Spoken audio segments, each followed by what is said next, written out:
Amém? Mas eu tenho um recado de Deus para você, e eu quero algo que Deus tem me falado desde o início do ano.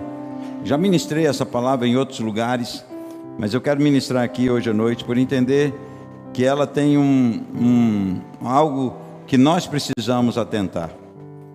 E assim, não tenho dúvida nenhuma, que Jesus é a coisa mais importante para a nossa vida. Não há nada que possa substituir Jesus. Todas as coisas que podemos experimentar, sentir, todas as curas que podemos receber ou não receber, o que é mais importante em tudo isso é a pessoa de Jesus Cristo. Ele precisa ser o nosso primeiro pensamento do dia e o nosso último pensamento do dia. Agora em janeiro eu falei para um grupo de adolescentes no intensivo de missões, que eu tenho falado com eles. Eu estou despertando uma geração há 4 anos para o grito da meia-noite, e eu disse: vocês têm que pensar em Jesus, ele tem que ser o primeiro pensamento. E eu falei: se você tiver dificuldade, escreva no teto do seu quarto, Jesus. E quando você for dormir, está lá. Quando você acordar, está lá Jesus. E se possível, pintem em neon, para quando apagar a luz ficar brilhando: Jesus, Jesus, Jesus.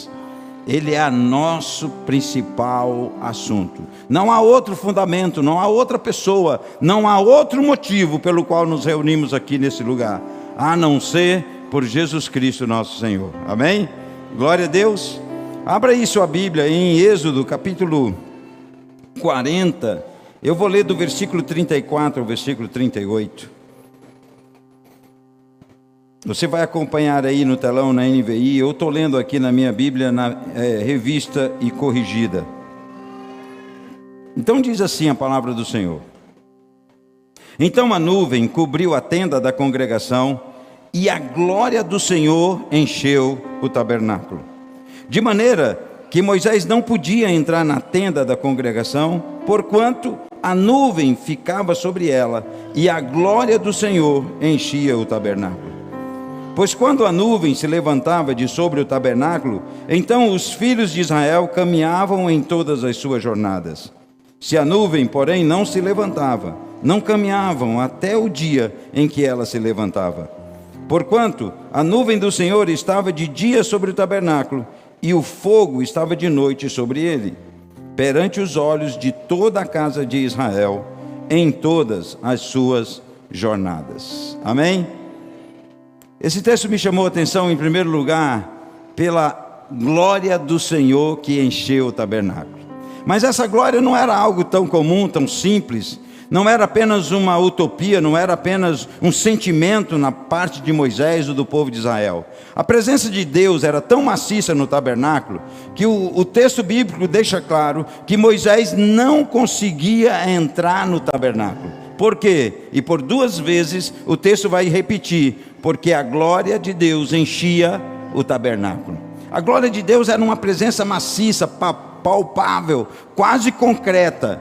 E isso era tão intenso, tão forte, que Moisés não conseguia adentrar no tabernáculo. Essa não era a primeira vez que isso acontecia. Aliás, não é a única vez que isso acontece. Em Isaías também a glória do Senhor enche o templo. Mas que coisa impressionante. E a minha pergunta é: Senhor, o que aconteceu para que a tua glória viesse de forma maciça sobre esse tabernáculo? Por que a tua glória se manifestou no meio de um acampamento do povo de Israel? Porque o tabernáculo foi escolhido para o Senhor, para que ali a tua presença fosse tão forte e tão maciça. E essa minha pergunta me levou a tomar algumas decisões, alguns passos importantes, porque sim, eu quero isso na minha vida. Eu quero a presença de Deus, eu quero entender que esse avivamento que já começou, ele precisa ser algo tão forte, tão real na nossa vida, que Cristo seja tão forte em nós, que as pessoas possam sentir, apalpar, perceber Cristo em mim, Cristo em você. Então, que presença é essa? Que presença é essa? Eu quero essa presença. Eu quero essa glória de Deus. Então eu fui pesquisando e comecei a vasculhar um pouco textos anteriores, os versículos e capítulos anteriores, para descobrir o que Israel, o que Moisés fez para que a glória do Senhor se manifestasse de uma maneira tão presente e potente. E aí eu dei um título para a nossa palavra dessa noite. E se eu pudesse colocar isso no seu coração de maneira impactante, de maneira real, que você se sinta incomodado, que você se sinta constrangido, que você se sinta movido pelo Espírito Santo de Deus para buscar a presença de Deus. Então o título é A Busca pela Presença. Não estou interessado numa experiência, não estou interessado em frases de efeito para tocar seu coração, para emocionar você. Não estou. O que eu estou dizendo é que a presença dele é mais importante do que qualquer outra coisa. Então nós precisamos buscá-lo acima de tudo, nós precisamos desejá-lo. O salmista Davi, ele entendia disso, ele dizia: assim como a corça anseia pelas águas, assim eu tenho sede de ti, meu Deus. Davi era insaciável nessa busca pela presença. Eu prefiro muito mais um dia na tua presença do que 1000 em qualquer outro lugar.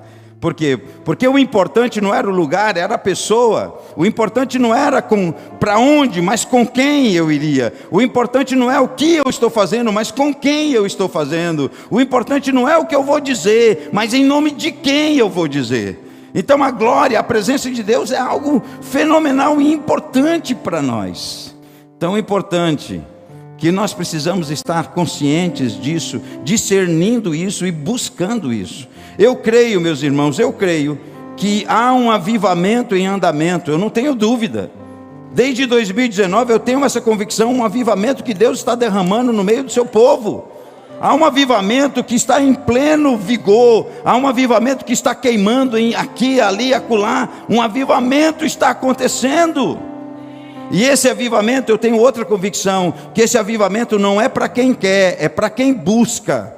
Amém? Esse avivamento não basta querer, tem que buscar. Porque se eu perguntar para você, em qualquer lugar que eu vou, em qualquer igreja que eu vou, e eu perguntar quem quer o avivamento, todo mundo levanta a mão. Mas a minha pergunta é: o que você está fazendo para buscá-lo? Não basta querer. Nesse caso nós temos que buscar, nós temos que ter um movimento intencional em direção a essa presença. Nós precisamos ser intencionais nisso, nós precisamos ser intensos e intencionais nessa busca pela presença. Então, olhando para o texto, eu comecei a sondar algo naquilo que Moisés caminhou para chegar nesse momento. E lá em Êxodo, capítulo 26, eu encontrei a primeira pista necessária para que a presença de Deus seja real e tão potente e presente. O capítulo 26 diz assim, versículo 30, Deus falando para Moisés: então levantarás o tabernáculo conforme ao modelo que te foi mostrado no monte. Bom, a primeira pista é que o tabernáculo ele precisava ser segundo o modelo. Diga comigo, segundo o modelo. Não podia ser algo da cabeça de Moisés, não podia ser. Ele tinha o modelo muito preciso, muito claro, tinha uma cor certa, tinha madeira certa, tinha material certo, as pedras preciosas, o ouro, a prata, o bronze, a bacia de bronze, o altar do incensário, o altar do sacrifício, o candeeiro de ouro, tudo era muito específico, muito claro. E Moisés recebeu um comando: Moisés, faça segundo o modelo. Então, uma das pistas que nós temos, que para que a glória de Deus se manifeste, é que há um modelo a ser seguido, há uma medida a ser alcançada, há um tempo a ser cumprido. Quando nós entendemos isso, nós vamos atrás dessa presença, e nós temos um modelo. Qual é o modelo nosso? O nosso modelo é Jesus, aleluia, o nosso modelo é Jesus, nós temos um modelo claro para seguir.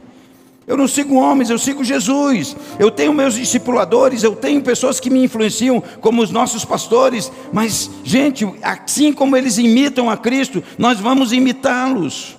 Porque o padrão é Cristo, o modelo é Cristo, nós temos um modelo. Então a primeira coisa é que esse modelo precisa ser algo que vem de Deus, seguindo um modelo. Temos que fazer, temos que andar, temos que alcançar. Deus é Deus de medidas. E é interessante porque cada utensílio no tabernáculo, ele tinha uma medida. A mesa tinha que ter uma medida, 1 metro. A bacia de bronze tinha que ser redonda, oval. O altar tinha que ser com a medida certa. A arca tinha que ser feita de madeira de acácia. Tudo revestido de ouro, tudo tinha um modelo específico que Deus mostrou a Moisés no monte. Então a primeira coisa, para que a presença de Deus seja alcançada, é que eu tenho que seguir o modelo. Eu tenho que seguir a medida de Deus. E é tão interessante que Deus é Deus de medidas. Ele diz que quando você cumpre uma medida, Ele te coloca sobre outra. Se você for fiel no pouco, Ele te coloca sobre o muito. Se você administrar bem seus talentos, 5 talentos, Ele te dá mais 5. Ele dobra a medida. Deus é Deus de medidas, e nós precisamos alcançar a medida. Há um modelo que nós precisamos alcançar, e esse modelo é Jesus, é muito claro. Ele é o nosso modelo, a quem nós devemos seguir e a quem nós devemos imitar. O apóstolo Paulo diz: sede meus imitadores, como eu sou de Cristo. Então, para que você leve outros a imitar Cristo, é claro, é óbvio, você precisa imitar a Cristo. Você não pode conduzir ninguém a ser igual a Cristo. Você não pode levar ninguém a imitar a Cristo se você mesmo não está imitando. Então, a afirmação de Paulo, embora declare uma tarefa, também nos exorta a uma responsabilidade.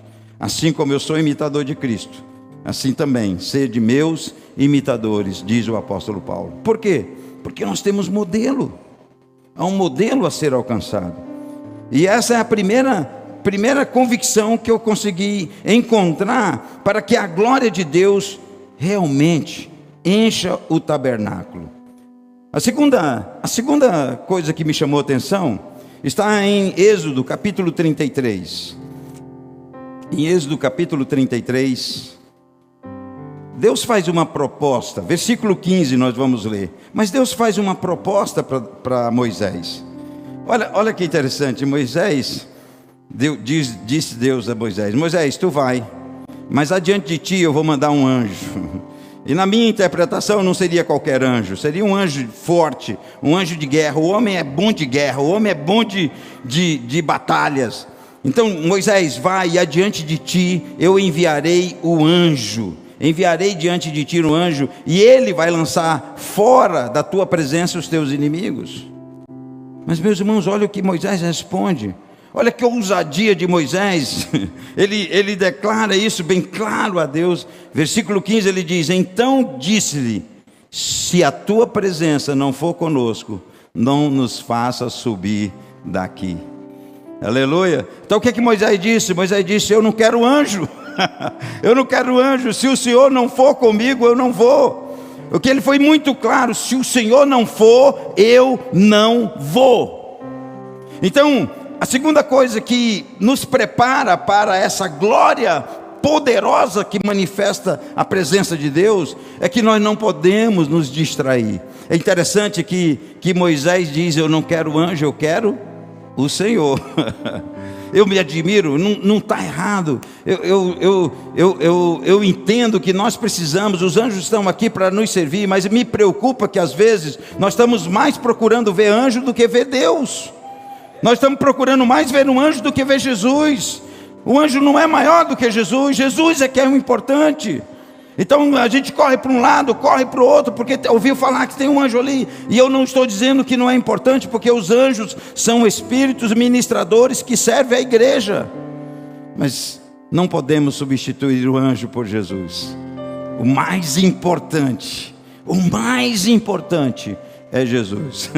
E Moisés deixa claro isso. Ele diz: não, se o Senhor não for, não quero anjo, eu quero o Senhor, eu quero a tua presença.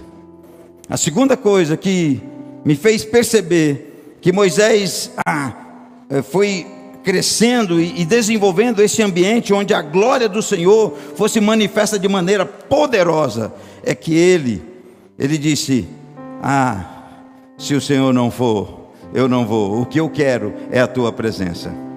Meus irmãos, não importa o que fazemos, o importante é com quem fazemos, como eu disse.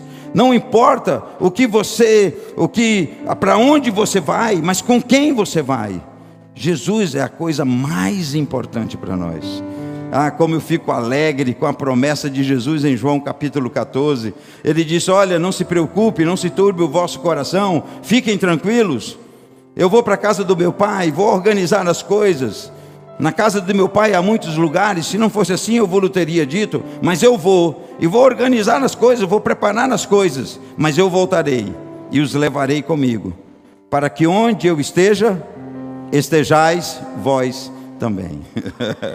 Ele não diz: eu vou te pegar e levar para aquele quarto que eu preparei para você, aquela casa que eu preparei para você. Não, ele diz: para que onde eu esteja, estejais vós também. Que promessa, que coisa extraordinária. Você que nos ouve pela internet, não há promessa mais importante e melhor do que isso. Jesus, a glória de Deus, manifesta entre nós. Não queremos apenas uma experiência, nós queremos uma presença. Não queremos apenas uma experiência. Não que a experiência não seja importante, mas ela não é mais importante do que a presença. Eu não quero apenas uma experiência, eu quero a presença de Deus na minha vida. E o que eu preciso fazer? Em primeiro lugar, eu preciso alcançar uma medida, eu preciso alcançar um modelo. Em segundo lugar, eu preciso desejar ardentemente a presença de Deus. Como disse Davi, como a corça anseia pelas águas. Essa presença é que é importante. E essa tenda da habitação, ou tenda da congregação, ou tenda do testemunho, como o Antigo Testamento relata, ela tinha uma medida certa, um modelo certo. Para que a glória do Senhor fosse manifesta naquele lugar, tudo tinha que ser feito conforme a medida. Tudo tinha que ser feito conforme o modelo. Deus é Deus de libertação. Deus libertou o povo de Israel do Egito, tirou da escravidão, assim como nos tirou do lodo, do pecado. Quanta sujeira, nós sabemos de onde Ele nos tirou. Deus nos libertou, Deus nos tirou, Ele fez uma aliança conosco. Agora, é necessário que desejemos a presença dEle em nossa vida, acima de tudo. Porque não basta ser livre. Não basta ser livre. Eu preciso estar com Ele. Não basta amar a Deus, eu preciso estar com Ele. Então a presença dEle é importante. E segundo o texto, a primeira coisa é que nós temos que ter um modelo. O que é mais importante é alcançar esse modelo. Que nós precisamos valorizar a presença mais do que a experiência com Ele. Em Êxodo, capítulo 39, versículo 32, depois que o tabernáculo foi construído, a tenda da congregação, a habitação de Deus, era uma tenda feita de madeira, de peles, de tecidos, né? Todos os utensílios, tudo com uma medida clara, cores definidas. Depois que tudo acabou, diz o versículo 32, assim se acabou toda a obra do tabernáculo, da tenda, da congregação. E os filhos de Israel fizeram conforme tudo que o Senhor ordenara a Moisés. Assim o fizeram. Cumpriram, fizeram do modelo. Eles não criaram: não, essa mesa está muito pequena, vamos estender ela mais um pouco. Essa bacia podia ser maior, vamos tornar ela maior. Não, tinha uma medida, eles fizeram tudo conforme a medida. E quando eles terminaram, eles trouxeram tudo na presença de Moisés. O versículo 43 vai dizer: viu, pois, Moisés toda a obra. Ele verificou. Eu acho que ele não tinha uma trena na hora, mas ele deve ter usado uma escala de medir para saber se a mesa da propiciação estava do tamanho certo, se a bacia era de bronze, porque se não fosse, ele mandava dizer: não, volta, faz de novo, tem que ser conforme o modelo. Quando Moisés verifica e tudo é feito conforme o modelo, presta atenção, você que está me assistindo pela internet, quando Moisés verificou que tudo foi feito conforme o modelo, ele abençoou. E logo em seguida, o que acontece? A glória de Deus enche o tabernáculo. A glória de Deus vem de uma maneira maciça e enche o tabernáculo. Então, meus amados, quando buscamos ardentemente a presença de Deus, quando fazemos conforme o modelo, quando colocamos e avaliamos se o que estamos fazendo está correto, a glória de Deus se manifesta. Aleluia! A glória de Deus se manifesta. Chegou o tempo da igreja ansiar mais pela presença. Às vezes eu acho que todos nós precisamos nos converter de novo. Precisamos renovar a nossa aliança com Deus novamente. Porque nos esquecemos, estamos correndo mais atrás da bênção do que do Senhor. Estamos mais interessados que Ele atenda os nossos desejos do que nós fazemos a vontade dEle. Deixa eu te dizer, não é Deus quem nos serve, somos nós que servimos a Ele. Se você não sabia, deixa eu deixar isso claro para você: o Senhor é Ele, não nós. Deus não é um gênio da lâmpada mágica. É lógico que Ele quer nossas bênçãos, vai nos abençoar. Mas o que me importa é fazer a vontade dEle, é crescer nisso, sabe? No Novo Testamento, a visão do tabernáculo é alterada. Vamos lá para 1 Coríntios capítulo 3, versículo 16. Veja lá o que diz. Nós vamos acompanhar na NVI. Não sabeis vocês não sabem que são templo de Deus e que o Espírito de Deus habita em vocês? Deixa eu te dizer, o modelo do Antigo Testamento, do tabernáculo, apontava para um tabernáculo superior, não feito por mãos humanas. Não era mais de madeira, de pelos, de couro, de tecidos, de ouro, prata, não era mais feito por mãos humanas. Agora o tabernáculo sou eu e é você, amém? Agora no Novo Testamento, aquilo que era figura agora passa a ser concreto, real. Não, Deus não habita mais naquele templo, Deus resolveu habitar em nós. Que privilégio! Que coisa extraordinária! Não é mais um tabernáculo feito por mãos humanas. O próprio Deus nos criou. E nós agora somos o tabernáculo. Paulo deixa isso claro. Vocês não sabem? Preste atenção, vocês não sabem? Vocês são o templo do Espírito Santo. Lá em Mateus capítulo 21, Jesus entra no templo construído por Salomão. Ele entra naquele templo. E quando ele entra, ele fica indignado. Não é porque os cambistas estavam lá. Era necessário ter casas de câmbio. Vinha povo de todas as nações. Tinha que ter animais para ser vendido. As pessoas iam para fazer os sacrifícios. E ninguém podia trazer um animal de longa distância. O que era o problema? Os cambistas e os negociantes estavam no lugar inadequado, porque era o pátio dos gentios, era onde os gentios tinham que adorar a Deus, e eles estavam ocupando um espaço indevidamente. E quando Jesus percebe isso, ele expulsa os cambistas, ele destrói as barracas, e ele diz: a minha casa será chamada casa de oração para todos os povos. Então deixa eu te dizer, o que está ocupando indevidamente a sua vida? Quais são os pecados, as feridas, ou o orgulho, o egoísmo, que está ocupando indevidamente o lugar na sua vida? Jesus quer remover isso, sabe? A nossa esperança, a nossa alegria, a nossa cura, a nossa libertação, só depende de uma pessoa. O nome dele é Jesus. Ele é o libertador, Ele é o que cura, Ele é o que liberta. O que está ocupando indevidamente?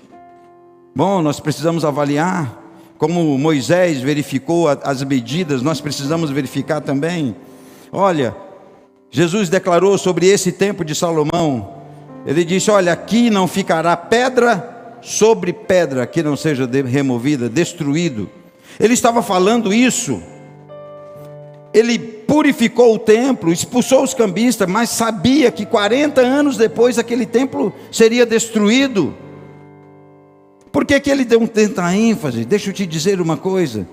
Se Deus estava usando um templo físico para dizer a medida precisa ser alcançada para que a minha glória encha o templo, eu posso te perguntar com tranquilidade: o que te faz pensar que esse tabernáculo agora não exige medidas e um modelo a ser seguido? O que te faz imaginar que esse tabernáculo aqui pode ocupar indevidamente coisas erradas, o pecado?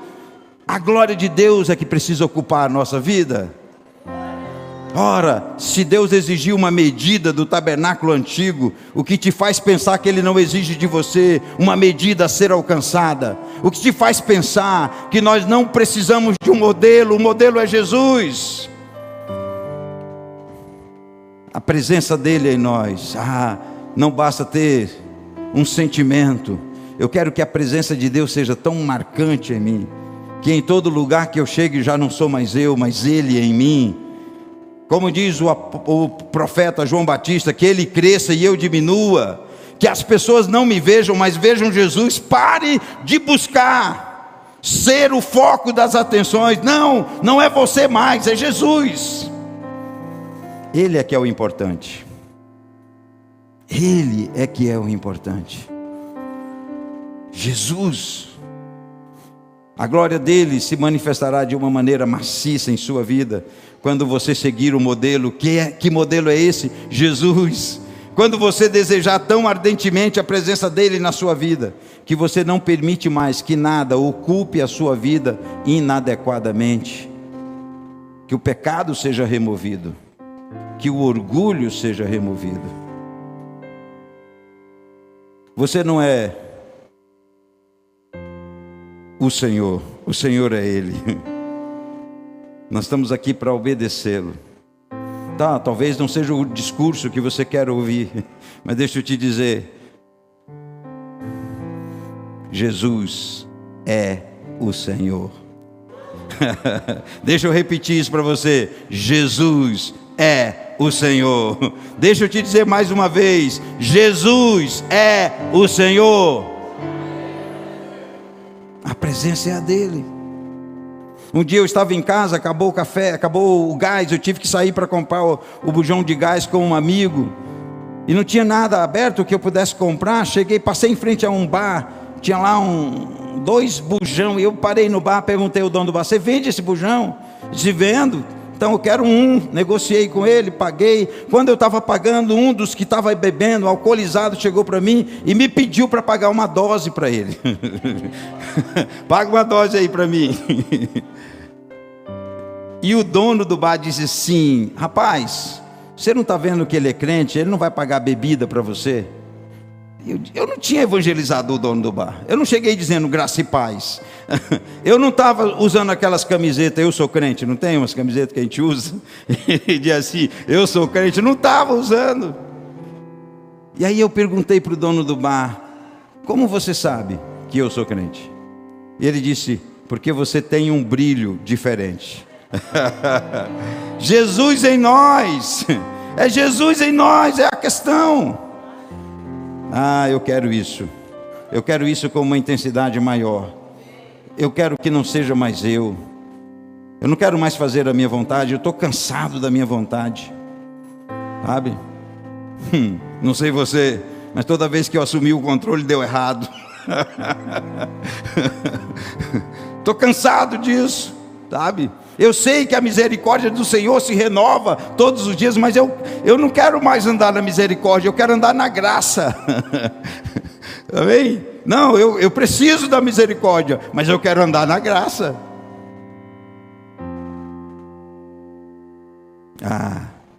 Chega de mediocridade. Chega. Na nossa casa, Jesus tem que brilhar. Se alguém entra em sua casa, sabe, eu estou orando para que isso aconteça, que alguém passe na calçada da sua casa e passa, senti algo diferente, deixa eu voltar aqui, está um calor insuportável, ele passa na calçada, vem um refrigério.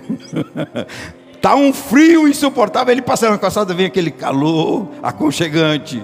Diz, tem algo aqui, e ele vai bater na porta, ei, o que está acontecendo nessa casa? E você vai dizer, é Jesus que habita aqui. Eu creio que isso é possível. Avivamentos já aconteceram, que as pessoas ficavam tão desesperadas, que quando ele sabia que tinha um crente, ele passava na casa de um crente, ele batia na porta, eu quero aceitar Jesus. Se nós não formos cheios da presença de Deus, o que te faz pensar que nós vamos mudar essa cidade? O que é que te faz pensar que se a glória não estiver em nós, nós temos poder e autoridade para mudar essa cidade? Não temos. O poder é de Deus, a autoridade é dele. Nós precisamos manifestar a presença dele em nós. Deseje ardentemente essa presença. Que isso seja a coisa principal da sua vida. Eu não sei o que você vai fazer, mas faça. Sabe, um dia desse estava falando para os nossos alunos lá na base missionária. A gente gasta tanta energia para vencer o pecado, para lutar contra o pecado.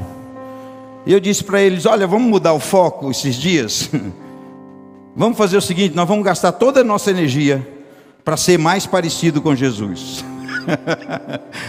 Muda o foco. Para de querer lutar só. O que eu faço para não pecar? Confessa aqui, vai ali. Ei, o que é que você pecou? O que é que você errou? Para com isso. Vamos dizer assim, senta e diz, o que é que a gente pode fazer para ser mais parecido com Jesus? Vamos trabalhar nisso. E quando você gasta energia para ser parecido com Jesus, automaticamente você vence o pecado. Glória a Deus. Porque primeiro não é resistir o diabo, primeiro é se sujeitar a Deus. E quando nós nos sujeitamos a Deus, automaticamente, porque o diabo não suporta a luz. Se eu estou perto da luz, eu estou longe do diabo. Se eu estou perto da luz, eu estou longe das trevas. Se eu estou perto da luz, eu sei quem eu sou. Então, que glória é essa? Apóstolo Paulo diz em 2 Coríntios capítulo 6, versículo 16.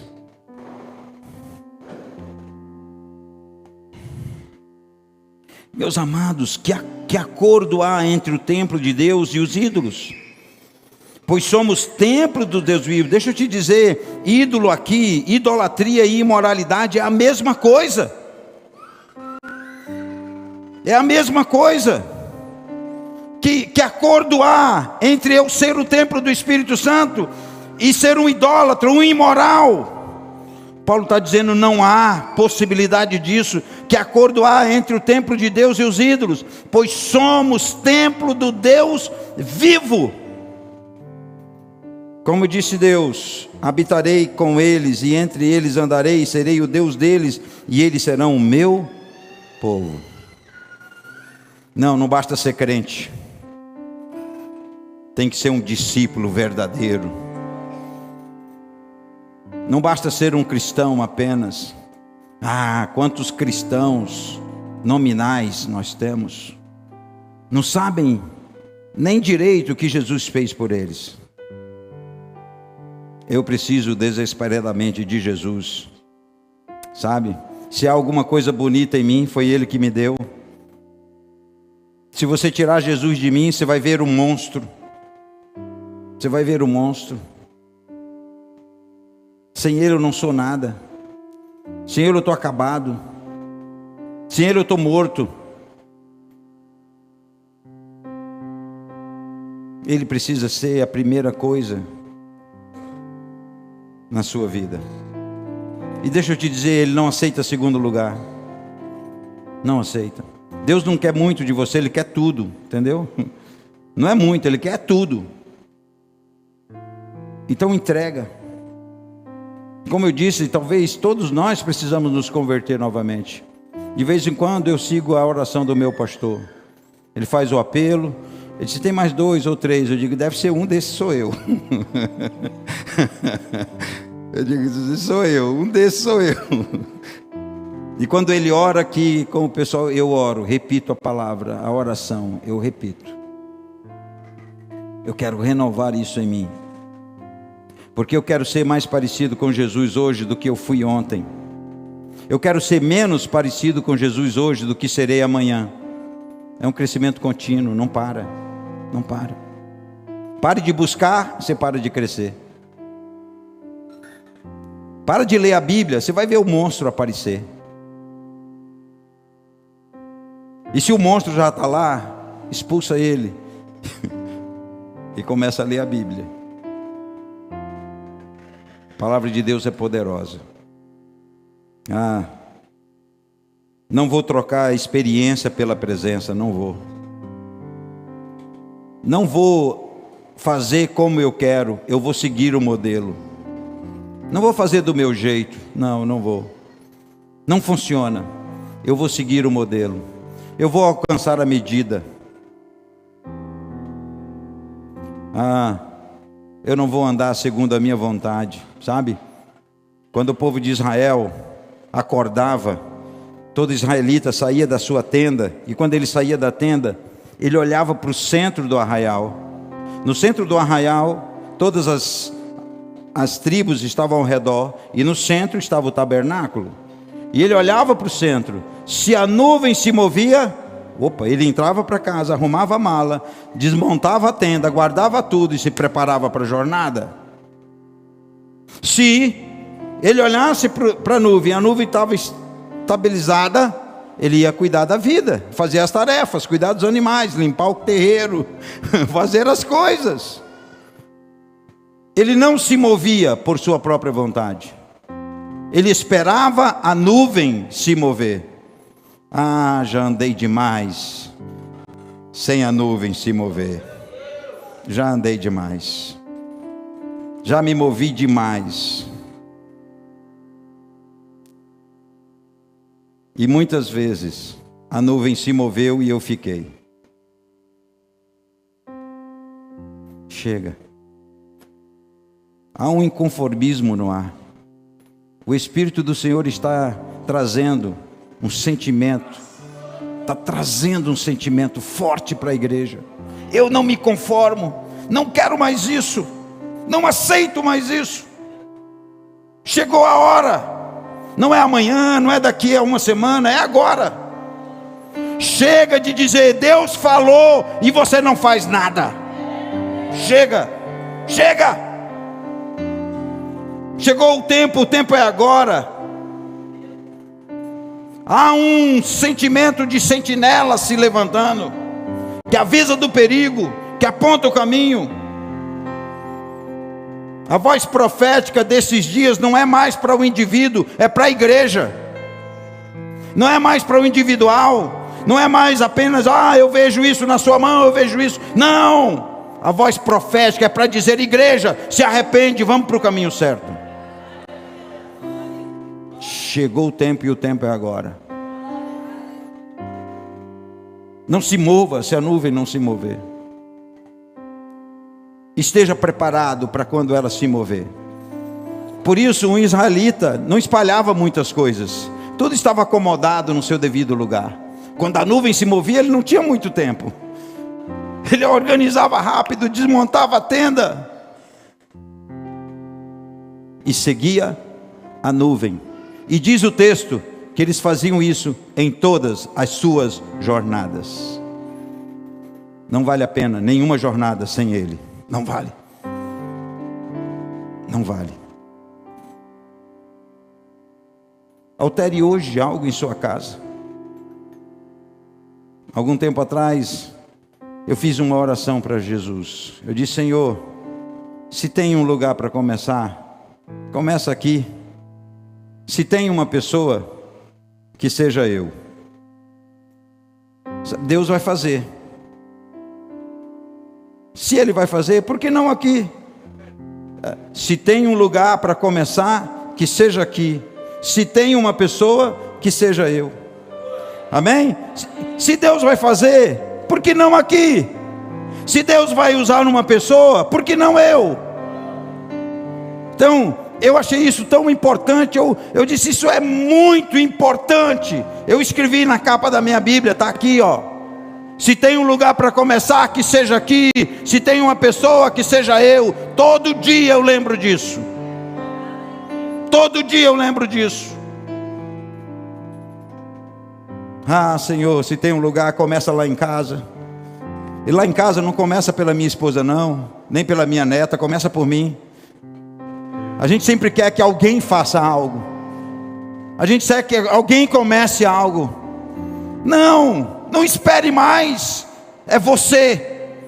Ele quer usar é você. Você é responsável. Você está sendo chamado.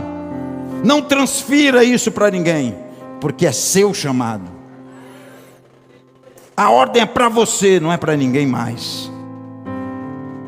Chega de transferir.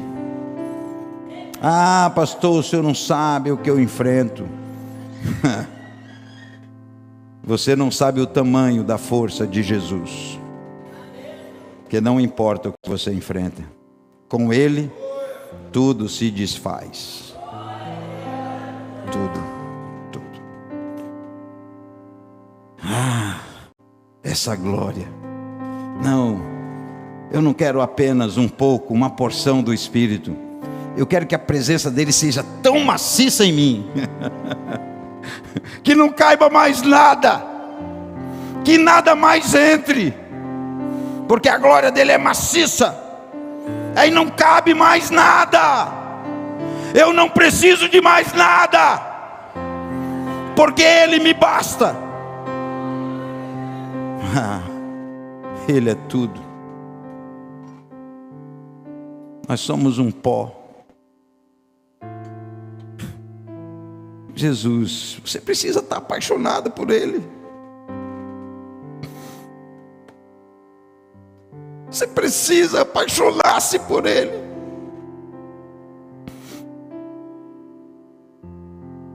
Conheça Ele, não tem como não se apaixonar. Não tem. Conheça Ele, busque-o. Teu coração será arrebatado. As tuas pernas vão fraquejar. Se apaixone por Ele. Ele é tudo. É Ele, somente Ele.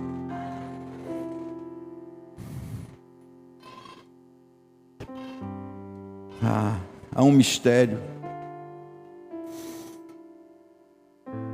Em Colossenses capítulo 1, versículo 26 e 27.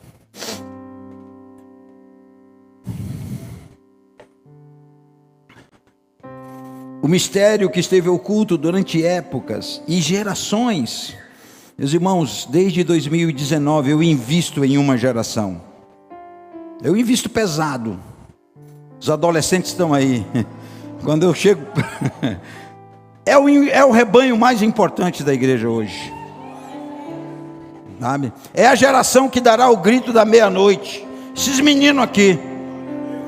Há uma geração que Deus escolheu para revelar um grande mistério. São esses jovens e adolescentes. Eu acredito em vocês. Eu acredito em vocês. Eu não canso de falar isso em todo lugar que eu vou. Eu estou orando por um grupo de adolescentes que tem coragem de juntos entrarem numa mesma faculdade. Estou orando, tem 20 alunos, 20 adolescentes que eu estou orando por eles, para que eles entrem na mesma faculdade. Um dia conversando com eles, eles disseram para mim: mas se não tiver o curso que eu quero? Isso não importa, faz qualquer um. Você não está entrando para fazer carreira, você está entrando para ser missionário. Você vai mudar aquela faculdade. Aquela ideologia vai cair por terra. Ah, pastor, ali é sério, é terrível. Você não sabe o poder de Jesus. Pega 12 deles para você ver o poder tremendo. Só precisou de 12 para mudar a história da humanidade. Você acha que 20 alunos não mudam a história de uma faculdade? Ah, eu creio nisso. Eu estou arriscando alto por isso. Eu acredito nisso, eu profetizo isso. Deixa teu coração se arrebatar por isso. A tua descendência não é mais tua, é do Senhor.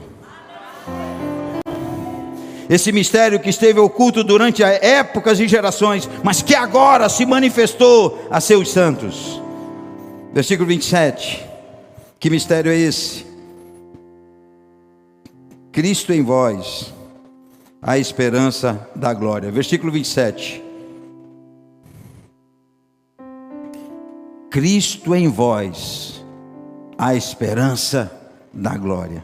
Teve escondido, e a estes Deus quis fazer conhecida a gloriosa riqueza desse mistério entre os gentios, que é Cristo em vós. Diga, Cristo em mim. Não, está muito fraco. Cristo em mim, a esperança da glória. Mais forte. Mais forte. É você, não é mais ninguém.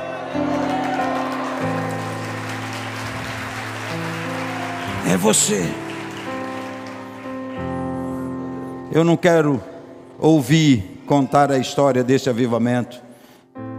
Eu quero dizer, eu estava lá.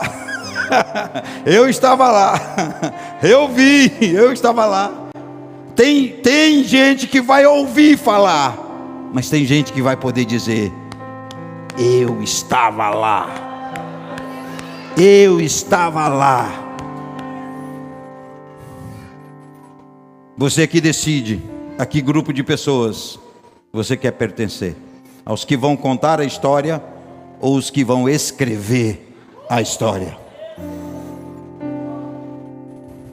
Fica de pé.